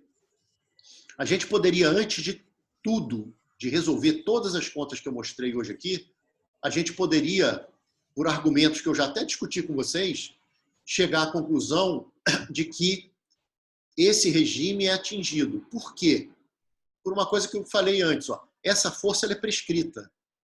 Então, você deu a frequência, deu a amplitude dela, e ela vai lá ficar fornecendo energia. Se o oscilador, por exemplo, estava parado inicialmente, você aplica essa força, ele começa a se mover, e no iniciozinho ele tem velocidades muito baixas, que ele estava até no repouso, e aí o termo de dissipação é muito pequeno. E aí acontece o que você estava falando. Às vezes o que você está fornecendo na média é maior do que o que está sendo dissipado. Ora, se isso acontece, o oscilador aumenta a sua energia média. Aumentar a sua energia média acaba aumentando essas velocidades aqui ao quadrado e tudo mais. Chega uma hora que quanto maior a velocidade, maior a dissipação. Mas a força externa prescrita, ela continua sempre a mesma lá, o mesmo F0, tudo igual. Então, qualitativamente, a gente já poderia esperar que o equilíbrio fosse atingido. Por quê? Porque no início você fornece mais do que retira. Então, o oscilador vai ganhando energia, vai aumentando a amplitude, vai aumentando a energia. Aí vamos supor que você fale, vamos supor que de repente tenha passado, por algum motivo tenha dado muita velocidade, e aí a dissipação é maior. Beleza, se a dissipação é maior do que o que você fornece, ele vai perder energia e vai voltar a diminuir as velocidades. Mas se isso acontecer, você passa a fornecer mais do que ele retira. Então, é natural esperar que um regime estacionário, pensando em estacionário, algo que na média tudo que você fornece é igual a tudo que é retirado, seja atingido. Então, isso aqui a gente já poderia esperar e já poderia escrever lá desde o início. E isso pode ser verificado explicitamente, se vocês quiserem, entendeu? Calculando cada lado aqui. Mas a gente sabe, pela conservação da energia, escreve energia, potência, toma médias, isso aqui tem que acontecer, entendeu? Mas pode ser até verificado. Só uma última coisa aqui. Marina, Oi. Eu sempre tive uma dúvida quando a gente trabalha com esse negócio de ressonância, e aquela ressonância que a gente ouve coloquialmente sobre aquele negócio de você quebrar um vidro na base do grito. Você sabe dizer qual é a relação com essa ressonância? Eu diria o seguinte, o oscilador harmônico, tudo que puder ser modelado por um oscilador harmônico, pode entrar lá numa ressonância bem parecida com essa que a gente está fazendo aqui, tá? Então, seja um pêndulo simples, um balanço de criança, um sistema massa-mola, ou um circuito RLC, que você tem lá uma FEM externa, que você controla a frequência, e aí você tem a frequência natural do teu circuito RLC. Então, todo mundo que puder ser modulado por um oscilador harmônico, beleza. Tá, então agora vamos para esse copo de cristal aí. Bom, primeiro, deixa eu até criar um pequeno paradoxo para alguns de vocês, talvez não para todos, e aí eu posso até passar. Eu fiz um vídeo desses caseiros que certamente eu passaria em Mecânica 2, é uma brincadeirinha que eu fiz sobre o que eu vou falar agora, que é o seguinte. Então, primeiro pega um tubo, como uma garrafa, todo mundo já pegou e soprou garrafas com água dentro e coisas assim, certo? Então, o que acontece é o seguinte, imagina uma garrafa, um tubo cilíndrico, que você tem ali uma certa quantidade de água, pouquinha água, para não ter muito efeito de borda, e aí você sopra e ouve um som. Na verdade, esse som que você está ouvindo tem a ver com a vibração da coluna de ar. Esqueça o mecanismo aí de por que soprando você excita esse modo. Isso a gente pode conversar um outro dia, é super sutil, tá? Mas para a gente não desviar da pergunta do Sidney. Então, quando eu tenho uma garrafa onde você sopra e tal, aquele barulho que você ouve, em geral, você consegue excitar o fundamental, talvez você consiga excitar até outros caras, mas vamos pensar no fundamental. O fundamental, ele basicamente é um modo de vibração que é algo do tipo extremo fixo, extremo solto, porque o fundo tem água, é uma parede rígida, né? E a boca do tubo está conectado com ar. Então, é como se no fundamental você tivesse 1/4 de comprimento de onda. Quando você bota mais água, você diminui o lambda. Então, você aumenta a frequência. Tanto é que se vocês forem botando água e forem soprando, vocês vão perceber que a frequência vai aumentando, o som vai ficando mais agudo. Beleza. Agora vamos para o copo, para a taça de champanhe aí que o Sidney falou. Quando vocês pegam agora, não é soprando, mas passem o dedo ali na borda, com o dedo um pouco molhado, se essa taça for fininha e tal, vocês vão conseguir criar um som, tá bom? E esse som, ele também vai variar com a coluna de água. Então, se vocês fizerem esse experimento, e esse vídeo que eu posso passar para vocês, eu faço esse experimento, quando você bota mais água, ingenuamente, vocês poderiam pensar que a frequência do som deveria aumentar também. Porque, puxa, eu devo estar fazendo uma coisa parecida lá com aquele tubo de água, só que lá eu soprava e aqui eu estou passando o dedo na hora de excitar. Mas, ao aumentar a água, eu estou diminuindo a coluna de ar e eu esperaria, repito, ingenuamente, que a frequência aumentasse. No entanto, se vocês fizerem em casa, se tiverem taça aí de vinho, champanhe, sei lá, o experimento, a frequência diminui. E aí vocês vão ficar meio grilados. Alguns vão ficar meio grilados, outros já sabem desse resultado. Isso é porque o som que vocês ouvem nessa taça não é o som de vibração de coluna de ar. É a vibração do próprio copo, da própria taça. Ela funciona como um oscilador harmônico. Não é a coluna de ar que você está excitando ali. Você está excitando vibrações desse corpo que não é totalmente rígido. E aí, quanto mais água você coloca, é como se fosse um oscilador cada vez mais massivo.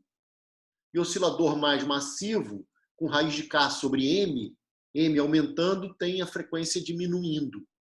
Então, a primeira coisa que a gente tem que perceber é que o som que você ouve quando você brinca ali com a taça é um som que vem de vibração da taça.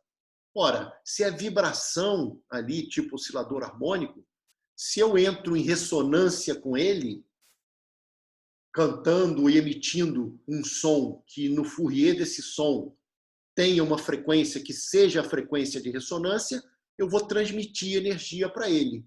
E dependendo de quanto que eu transmita, eu consigo romper aquele... É como numa massa mola, botar uma frequência de ressonância e ser com uma amplitude tal que você acaba estragando aquela mola porque deu muita energia para ela. Então, é assim que eu penso, Sidney. O que você acha da resposta? Oi, Farina. Então, quem fez essa pergunta foi o Patrick. Não foi eu, não. O Patrick, mas o que vocês acham? Primeiro, vocês entenderam que quando... Eu acho que isso foi uma surpresa para muitos, tá? Eu me lembro quando eu contei isso para os sobrinhos meus, eles ficaram bolados, foram para casa fazer o experimento. E nesse vídeo que eu vou passar para vocês, dá para perceber claramente que quando bota mais água, a frequência diminui, ou quando tira água, não me lembro, acho que eu tirei água porque eu fui fazendo experimento e fui bebendo água da taça, tá? E isso mostra que quem oscila não é a coluna de ar, é o próprio copo ali, a própria taça. Então, ele é um oscilador harmônico. Se você joga um agente externo que tenha frequência e puser na frequência de ressonância, cara, você vai fazer o bichinho vibrar bastante. E conseguir quebrar aí é um troço incrível, né? Eu já vi vídeo e tal, de gente cantando e não sei o quê, mas eu acho que é isso daí. Você entra em ressonância como um oscilador. Aquilo é um oscilador. Meio curioso, né? Porque é complicado você calcular aqueles modos e tal, mas é só você tocar aquilo que você sabe qual é a frequência, joga aquela frequência e entra em ressonância. Tá bom? Farina. Oi? Você falou que é complicado calcular essa frequência de oscilação de uma taça. Você não vai botar isso na lista, não? Cara, não. Isso aí acho que não dá. Só se eu botar como desafio. Pode botar. Como Pode desafio, botar. porque os desafios... Sidney, eu acho que essa discussão qualitativa é bastante suficiente. Não. Eu não estou satisfeito só com isso, não. Cara, eu não sei calcular essa frequência, modelar uma taça aí, mas isso aí deve estar na literatura. Algum modelinho para alguns formatos de taças, entendeu? Mas, enfim, você pode procurar. Eu acho que seria bem interessante complicado quando calcular. você vai calcular modos normais de objetos que têm formatos não muito simples. Se você pegar, por exemplo, uma própria bolha de sabão, dessas que você cria, né, fica aquela bolha bonita e tal, até aí que é uma situação já bem mais simples, porque talvez no modelinho simples você tem uma esfera perturbada, e aí vai encontrar os modos normais, e aí, claro, vai precisar do Laplaciano em coordenadas esféricas e coisas de tal, você já vai ter funções especiais e coisas complicadas. Agora, uma taça que tem espessura de vidro variável, tem a base, tem tudo isso, é uma coisa extremamente complicada. Acredito que na literatura tem algum modelinho de uma coisa mais simples para poder tentar calcular esse tipo de coisa. Mas se eu encontrar alguma coisa na literatura sobre isso, eu falo com vocês, mas vocês podem procurar também modelinhos para essa taça que está aí. Mas o bacana já é perceber o seguinte, que ela funciona como um oscilador harmônico. E ao botar mais massa de água, o fato da frequência diminuir deixa isso bem claro, que esse oscilador está ficando mais massivo, num certo sentido.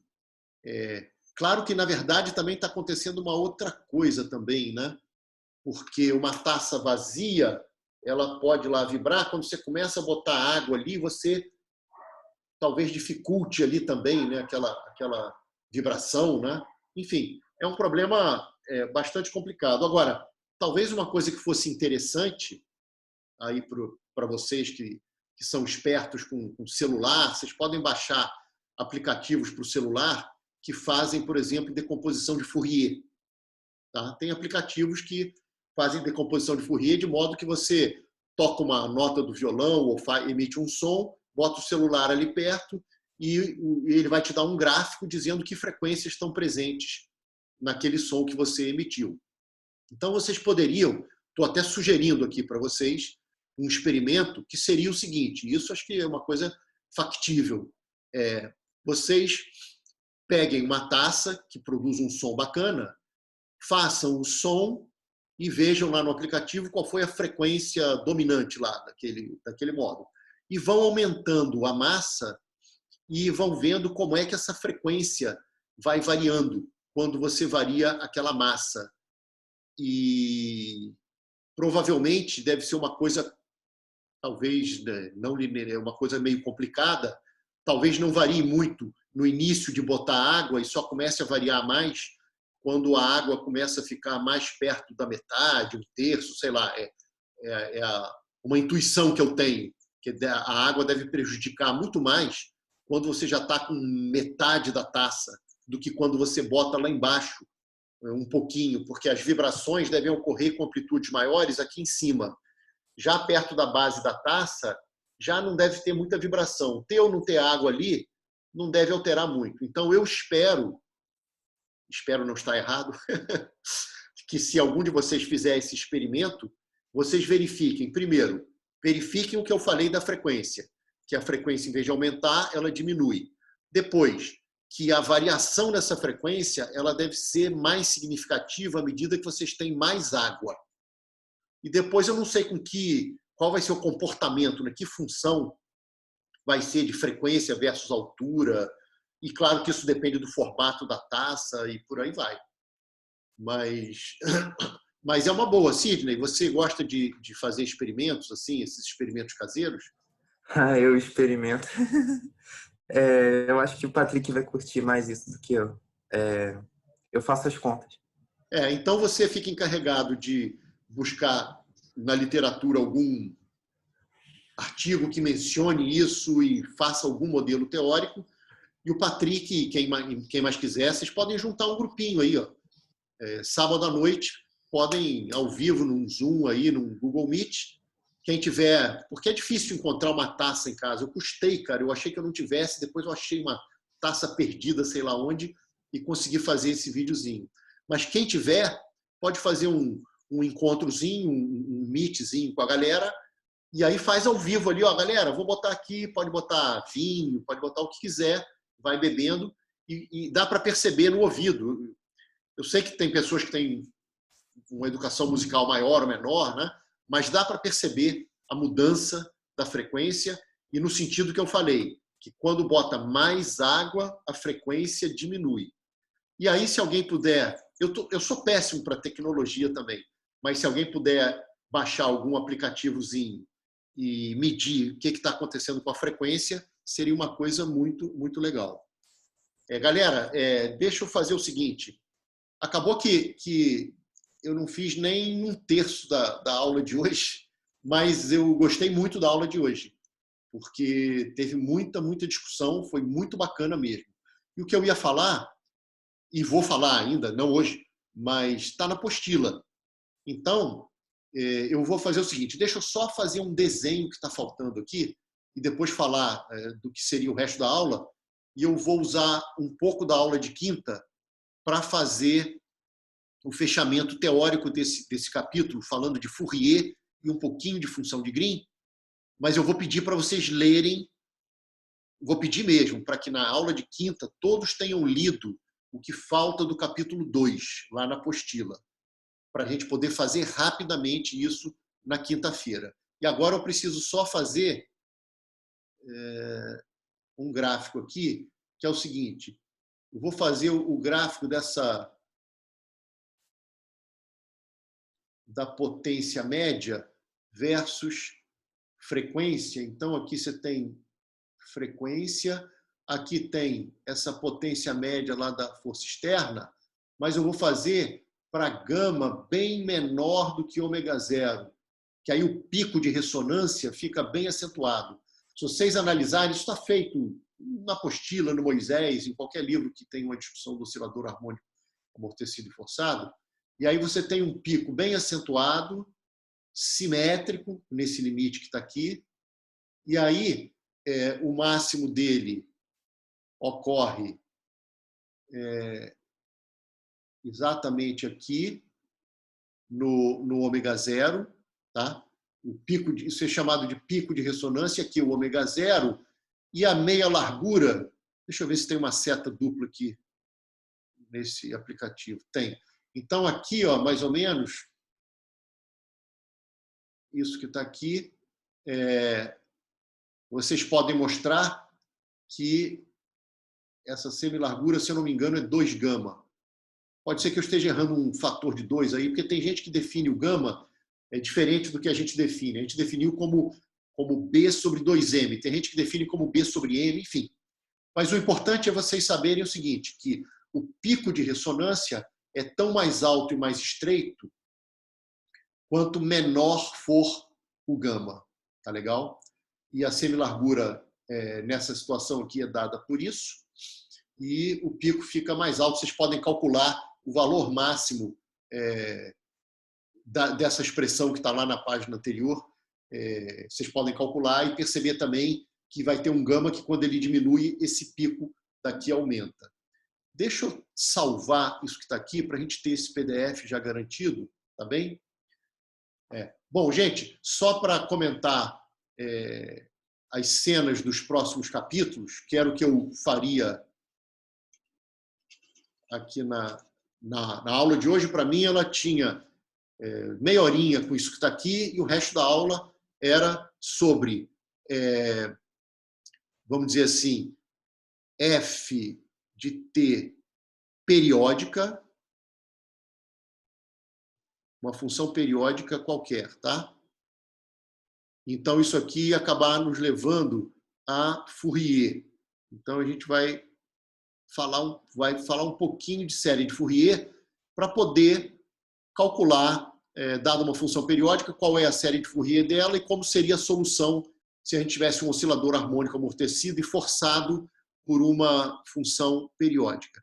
E depois a gente teria o que a gente chama de força F de T impulsiva ou percussiva também. E isso significa uma força que é nula sempre, de repente ela atua com valores muito altos, num intervalo de tempo muito pequeno. Então, aqui é tal, T0, e aqui é T0 mais tal. Tal seria o tamanho do intervalo, aqui é T. E o que acontece é que, mesmo ela atuando durante um intervalo muito pequenininho, o impulso dela, que é integral de T0 até T0 mais tal, opa, isso aqui é um tal, ok? O impulso dessa força é finito e vale um certo ΔP. E aí, se vocês pegarem e levarem esse tal para zero, mas mantendo que o impulso é finito, vocês vão ser levados de uma forma natural ao que a gente vai chamar de função delta de Dirac, que, na verdade, não é uma função no sentido usual da palavra, tem a ver com uma coisa que se chama distribuição, mas a gente vai chamar de função delta de Dirac, que é uma função que tem umas propriedades muito esquisitas, que ela vai ser tipo como se fosse zero sempre, exceto num ponto que ela é infinita, mas a sua integral é finita. Falando assim parece um absurdo, e na verdade mas a gente vai poder pensar como uma sequência de funções que são cada vez mais estreitas e mais altas, mas que têm a área finita e igual a esse ΔP que está aqui. E isso vai ser chamado de função impulsiva, vai nos levar naturalmente à função delta de Dirac, que a gente vai entender o que significa. Acho que eu vou passar um videozinho de um outro curso que eu gravei, eu acho que eu gravei sobre delta de Dirac, eu vou passar para vocês, vou botar na playlist, porque isso já está pronto, se eu não me engano. E é bom para a aula que vem. E então essa força impulsiva vai nos levar naturalmente a delta de Dirac, e a gente vai perceber que resolver esse tipo de equação, que é o oscilador harmônico com uma força qualquer, se a gente resolver esse problema, que vai ter lá o D2, DT2, mais, é a última fórmula que eu escrevo, tá, gente? Mais 2 gama DDT, mais ômega 0 quadrado. Tudo isso, a gente atua isso no X dando uma função qualquer, certo? Se a gente conseguir encontrar a solução para esse problema, eu já vou botar esse cara daqui, só que em vez de ser com uma função qualquer, a gente puser essa tal delta de Dirac, que a gente vai simbolizar assim, delta de T menos um T0, que é como se fosse zero sempre, exceto no T0, mas se você integrar esse cara, isso dá 1. Se você descobrir a solução desse cara, e a solução desse cara a gente vai chamar de função G, esse G vai ganhar o nome de função de Green, tá? Se a gente conseguir resolver esta equação que está aqui, a gente consegue resolver o oscilador harmônico amortecido e forçado para qualquer função que você coloque aqui. Então, isso é só para mostrar para vocês o seguinte, aquele papo de resolver com uma força harmônica vai nos permitir resolver para qualquer função periódica. Olha que bacana. Então, eu resolvi um caso simples, que foi a discussão da aula toda de hoje, um pouco da aula passada, e aí o professor está dizendo que com esse caso simples a gente consegue resolver qualquer função periódica. E agora eu estou dizendo, o que vai ser discutido na aula que vem, que se eu resolver um outro caso simples, que não é tão simples, mas que é o caso de forças tipo pancadas, muito estreitinhas, mas que mesmo assim transmitem um impulso finito, eu também consigo resolver qualquer função. Por isso, a importância da função prescrita periódica e da função prescrita harmônica, tá? E da função tipo impulsiva. É porque esses dois casos, aparentemente simples e inofensivos, num certo sentido, eles nos levam a resolver qualquer problema. Qualquer problema no sentido de poder botar qualquer força do lado direito aqui da equação do X, né?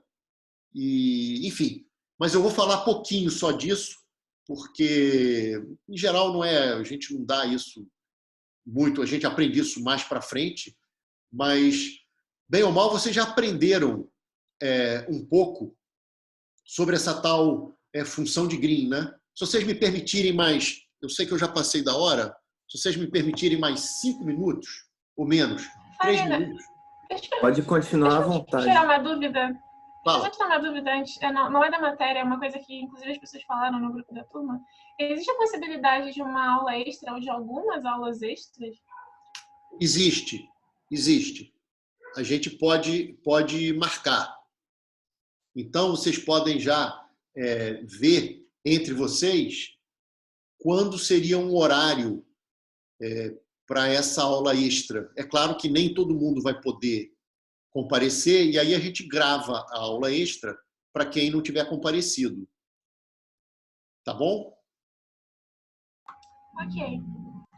Já vão pensando em horários possíveis. Essa semana, para mim, está impossível, e aí a gente pode ver se na aula extra... Provavelmente, a gente pode fazer o seguinte,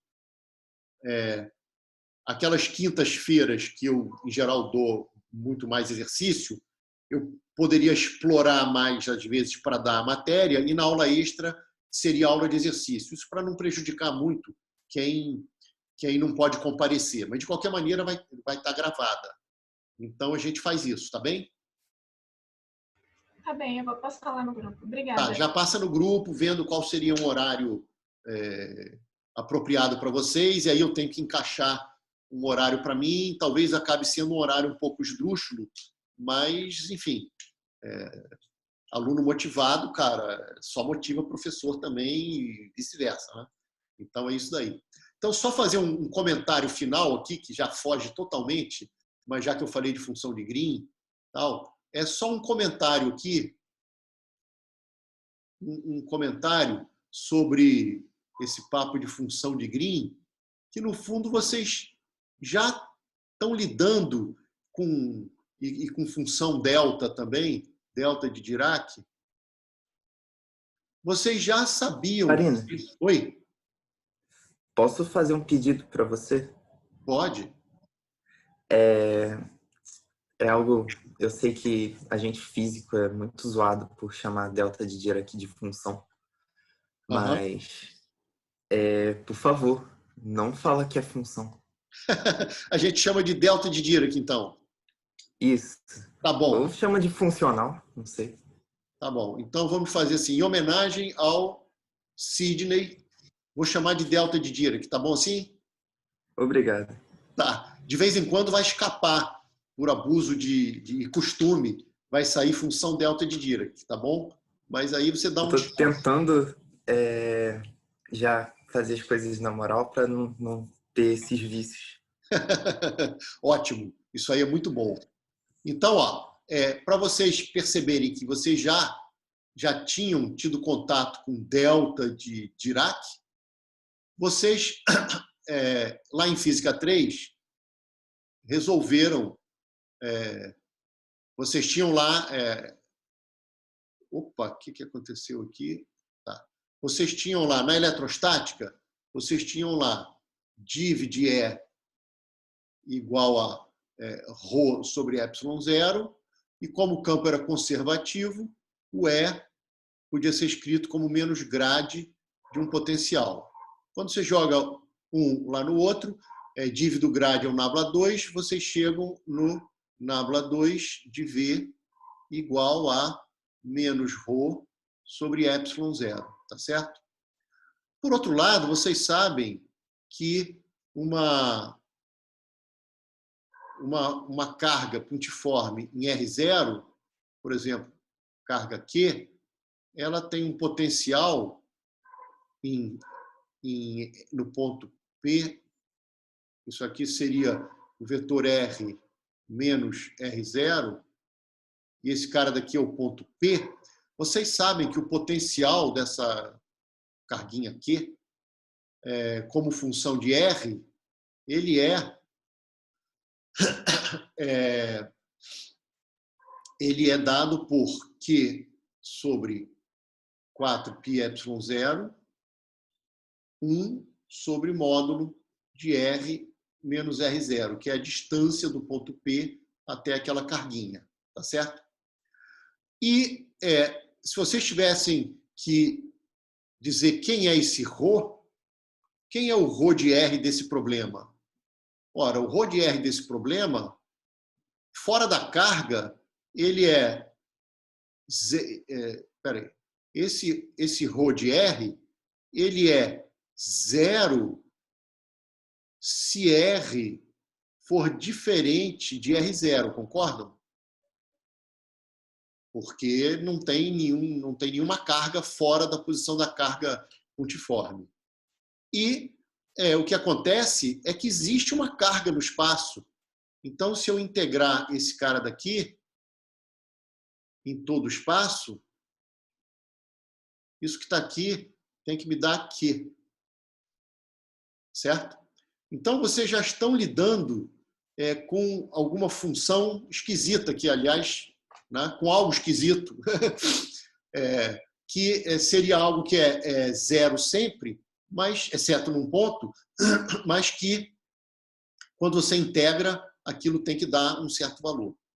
Na verdade, dá para a gente falar do que a gente vai chamar de uma família de funções.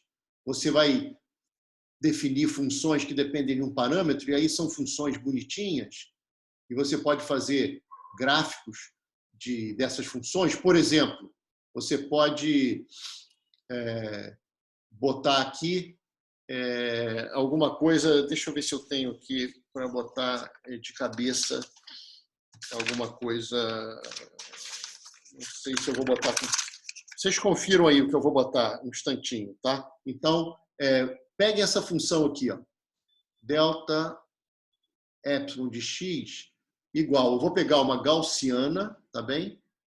Então, vai ter aqui um x2 sobre epsilon 2, mas eu vou botar aqui na frente, se eu não tiver errado, eu vou botar aqui na frente 1 sobre epsilon raiz de π.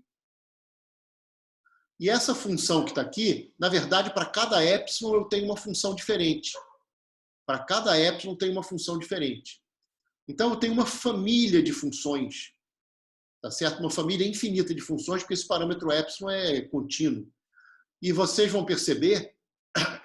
desculpe, esse desenho está totalmente errado, porque eu ia fazer uma outra coisa. Então, espera aí, deixa eu apagar isso que está aqui, e agora eu vou fazer o desenho correto para essas funções daí. Então, você vai ter coisas assim, ó. Você tem gaussianas que vão ser cada vez mais altas e mais estreitas à medida que o epsilon vai ficando pequenininho, tá? Porque quando o epsilon é pequenininho, o expoente vai para menos infinito. E aí isso vai para zero rapidamente. Mas, ao mesmo tempo, quando o x está indo para zero, né, você tem... quando o x é zero, esse cara daqui dá uma constante, mas esse epsilon pequenininho faz com que, para épsilons menores, o pico aumente. E se vocês calcularem essa integral, se eu não tiver errado as constantes que eu botei aí, a integral dessa gaussiana que está aí, ela dá... Você pega e integra isso. Quem nunca calculou uma integral gaussiana pode depois até demonstrar isso, mas pega num livro tabelado. Essa integral que está aqui, de menos a mais infinito, essa integral dá exatamente, isso que está aqui, dá exatamente esse epsilon raiz de π. Então, esse cara cancela, isso aqui dá 1. Então, você tem uma família de funções que tem essa propriedade, tem umas propriedades que a gente pode discutir aula que vem, que vai ficando cada vez mais estreita, com pico mais alto, mas a área é sempre a mesma.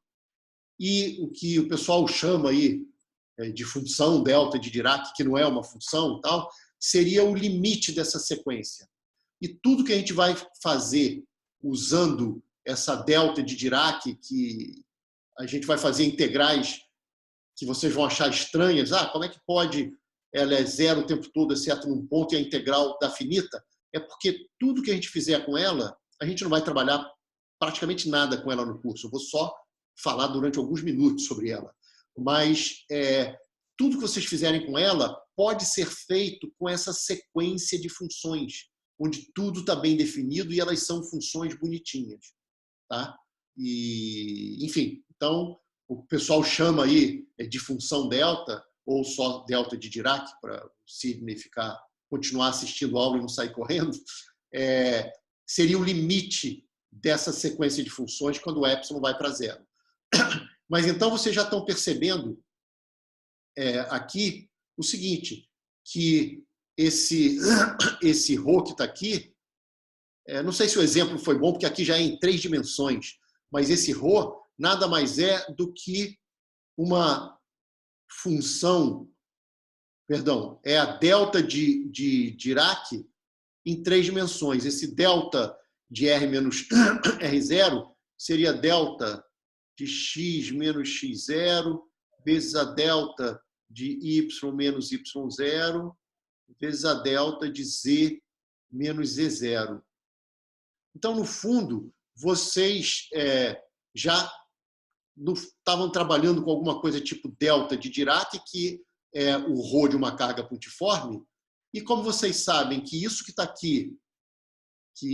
aqui, é solução de Poisson, então, desculpe a bagunça aqui, então vocês sabem que nabla 2 de Q sobre, e agora prometo que é a última coisa que eu vou escrever, tá? Nabla 2 desse potencial, que é o potencial de uma carga pontiforme, tem que ser dado por menos o ρ de uma carga pontiforme, que é Q delta de Dirac sobre ε0. E aí vocês vêm aqui e cancelam Q e ε0 com Q e ε0. E vocês acabaram de calcular a primeira função de Green de vocês. Vocês mostraram que nabla2 de menos 1 sobre 4π, 1 sobre módulo de R menos R0, vocês acabaram de mostrar que esse cara satisfaz uma equação que do lado direito tem a delta de Dirac. E aí esse cara que está aqui é chamado de função de Green, é o G de R menos R0, é a função de Green do Laplaciano, que é a primeira função de Green que, em geral, vocês acabam aprendendo e usam direto em elétron. Elétron 1, essa é a forma talvez mais usada o tempo todo, nabla2 de 1 sobre módulo de R menos R' igual a menos 4π delta de R menos R'. Então, no fundo, ela já estava ali, a função de Green, a delta de Dirac, tudo isso já estava lá em Física 3. Claro que no curso de métodos vocês aprendem isso com mais detalhe. Gente, vou salvar novamente para poder não perder esse PDF e vou interromper a gravação, tá bem? Então...